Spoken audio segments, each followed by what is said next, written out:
Jadi sebelum kita masuk pelajaran, kita tanya jawab dulu dengan anak-anak.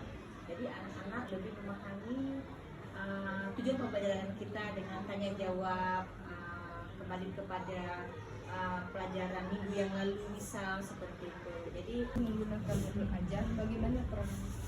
Ya, saya melakukan modul ajar karena tanpa modul ajar kita tidak terarah ya. Jadi kalau misalnya ada modul ajar, kita lebih enak cara mengajarnya. Langkah-langkah yang akan kita tuju terarah dia. Saya melakukan media pembelajarannya dengan memakai permainan ular tangga seperti itu. Apa tujuan Ibu menggunakan game based learning? Tujuan saya menggunakan game based learning ini agar anak-anak siswa-siswi kita tidak merasa bosan ya.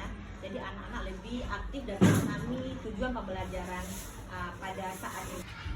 Bagaimana respon siswa saat pertama kali mengikuti pembelajaran berbasis game? Iya, kalau menggunakan permainan anak-anak lebih cepat merespon ya. Kemudian mereka jauh lebih bersemangat dan tidak cepat bosan seperti biasanya. Jadi kalau misalnya kita menggunakan alat media seperti ini, anak-anak lebih aktif dan bersemangat dalam menghadapi pembelajaran berbentuk based learning. Apakah GBL mendorong siswa lebih kreatif dalam membuat ide cerita? Ya, karena dengan permainan ini siswa jauh lebih berani mengeluarkan idenya. Jadi tidak terpaku pada satu jawaban. Jadi anak-anak bisa memberikan jawaban yang berbeda dan bervariasi dari teman ke teman, dari kelompok ke kelompok, dari siswa ke siswi, dari anak-anak yang di depan ke belakang. Jadi lebih aktif dan variatif gitu. Yang terakhir Bu, ya, bagaimana dampak GBL terhadap kemampuan berpikir siswa?